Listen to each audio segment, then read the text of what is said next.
goes, I'm too scared of living, but I'm afraid to die. It's been a long time coming, but I know a change is coming. And he takes that to mean a change in the heavyweight division. He sings gospel, soul, and rhythm and blues, though the attitude with which Grant sings it, it might be better called rhythm and joy than rhythm and blues.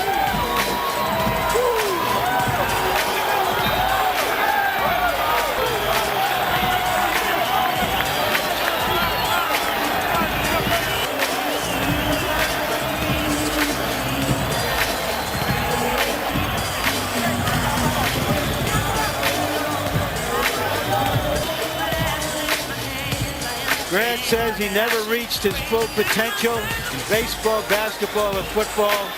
He sees this as an opportunity to finally achieve his full potential in an individual sport. A carefully calculated professional career. 31 fights expressly chosen for the purpose of bringing him to this threshold. It almost all came apart last November against Galata, but he got through it. And now here he takes advantage of the chance to fight for the title. 22 knockouts, many of them simply by wearing his opponents down over the course of several rounds. And of course, what doesn't kill you often makes you stronger. And he probably will be stronger for having experienced that near-death knockdown.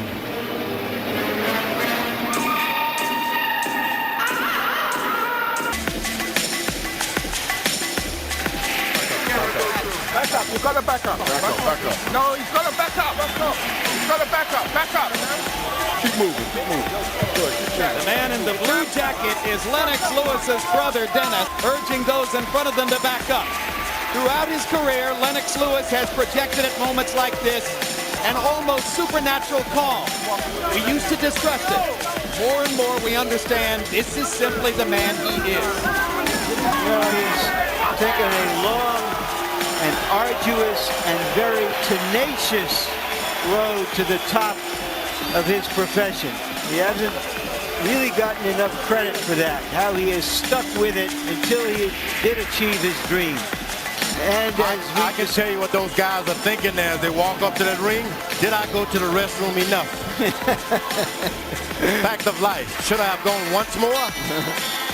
You are nervous. Extremely nervous. Announcers aren't immune to that thought, George. But you say to yourself, the uncertainty is the most fighting foe that ever lived. Well, Lennox Lewis lived through a lot of uncertainty to finally become the heavyweight champion of the world. 35 wins, the one loss on a quick stoppage after the knockdown by Oliver McCall and the draw with Holyfield here last March in a fight in which most of the Western world thought that Lewis was robbed. And now let's go to ring announcer Michael Buffer to set up the heavyweight title fight. Ladies and gentlemen, from Madison Square Garden, New York City. Tonight, 29 April, year 2000. Two men, the two combined biggest men in boxing history, facing each other for one title. The one true title, the legitimate, universally recognized, undisputed heavyweight championship of the world. And now, from Madison Square Garden, New York City, for the thousands in attendance and the millions watching around the world, let's get ready to rumble!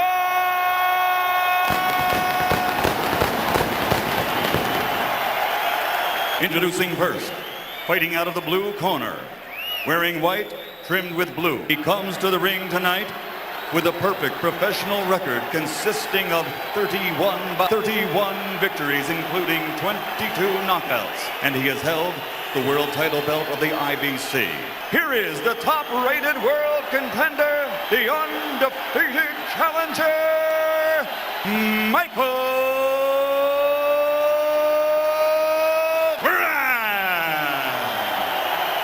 And across the ring, fighting out of the red corner, his professional record, an outstanding one with 37 bouts. He has 35 victories, including 27 knockouts, only one defeat with one draw while capturing 4 World Championship title belt. The universally recognized, reigning and defending, undisputed, true heavyweight champion of the world,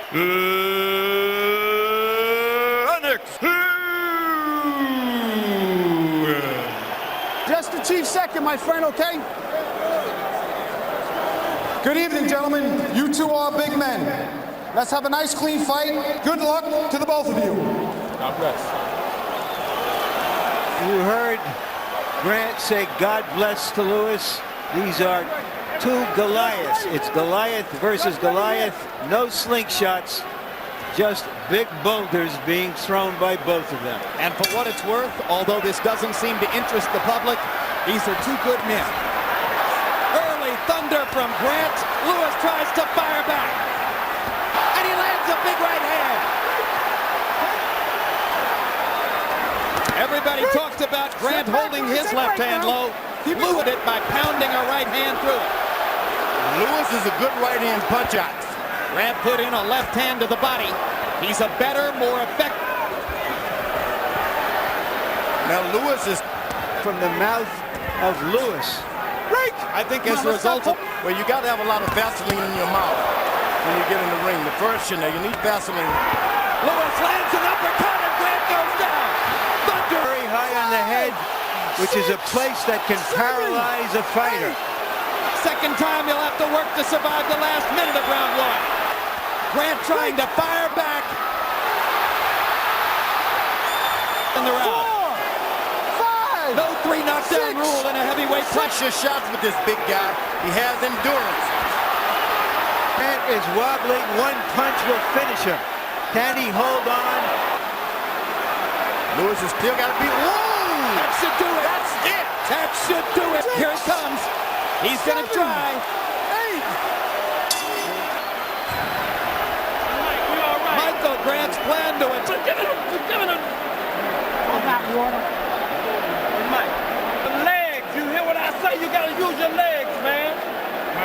Never been around like this in heavyweight boxing.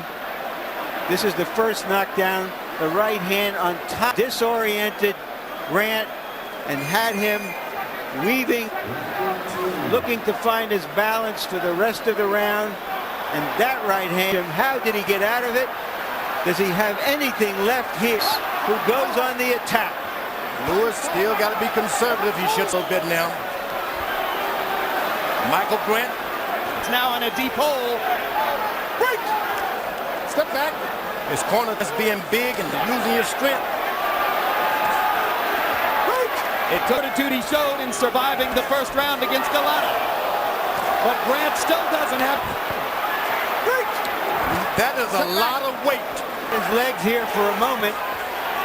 Don't waste your punches. Better throw. Know what you're throwing after. Lennox walk into a big right hand coming back. He's walking right into it.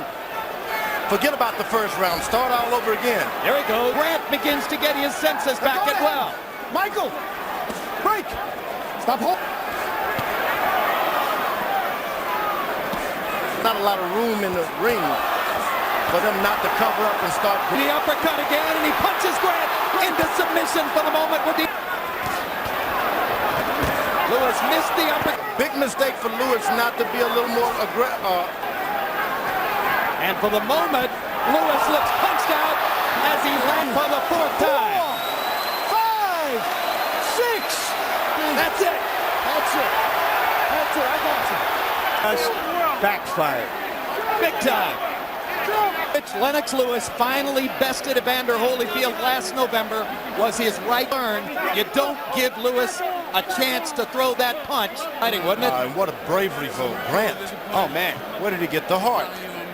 And we finally got him here. Well, this is one of those games where 4 minutes of hour of inaction. Ooh, over the top, he's holding him, and he lands that uppercut.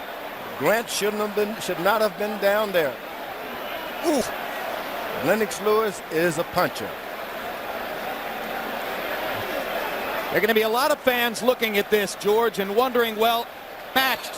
Why wasn't he able to do that against Evander, who weighed 217, when it was 50? Grant did a foolish thing. He attacked this heavyweight champion, and he's the high ground. Yeah, and Holyfield didn't do a lot of punching because he was a... So Lennox Lewis solidifies his hold on the...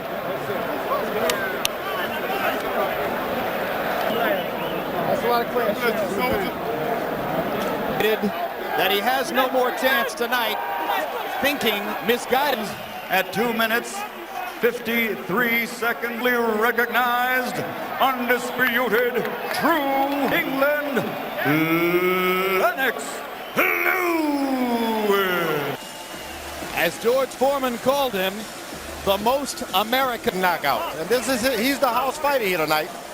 The Garden people, they saw A fair amount of it was target practice. After he got Grant, he was unable to do the necessary damage early when he landed on Lewis.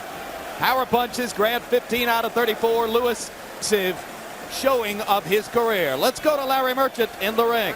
Because of what happened in Grant's last fight with Gallardo, wouldn't be so bold. Were you shocked that he came at you? I was surprised when they said he was going to come at me, straight at me. I was surprised because I'm the hardest fight opponents.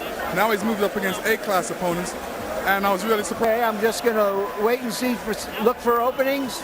Yeah, I realized I got more superior speed. He's never seen a boxer like me, so, I felt very confident. No, not really, because most of the time I've seen when he was winding up. Look at the final knockdown that resulted in the end of this fight. Aren't you holding him at the same time as you're punching him?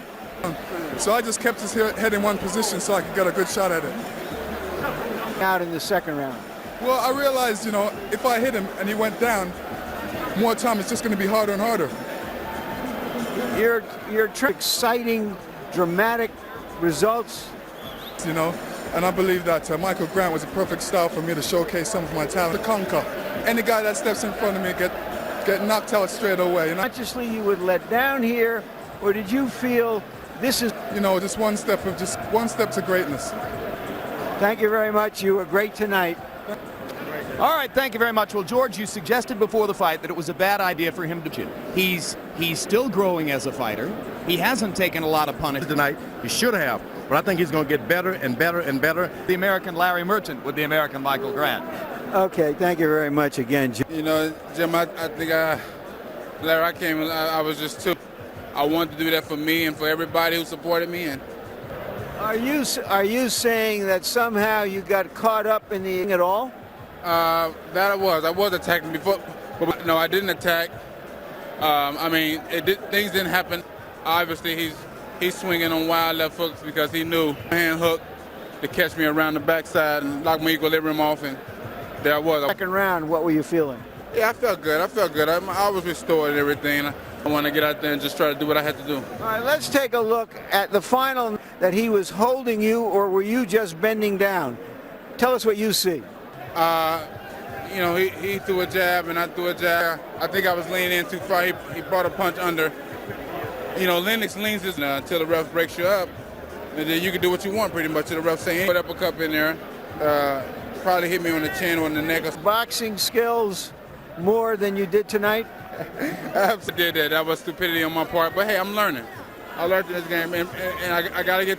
Oh, it ain't over till the fat lady sing, and everybody here wearing a size. Very much, and Michael Grant, terrific young man, showed his sportsmanship, I think, by not in the first round, George. And talk to me about the significance of big man against big man. Well, Lennox guys for so long, he's not been able to show his real stuff like he did in the Olympics and in Europe. So he took advantage of it. So Grant's height gave Lewis the punching angle. Didn't have to look around his waist for him.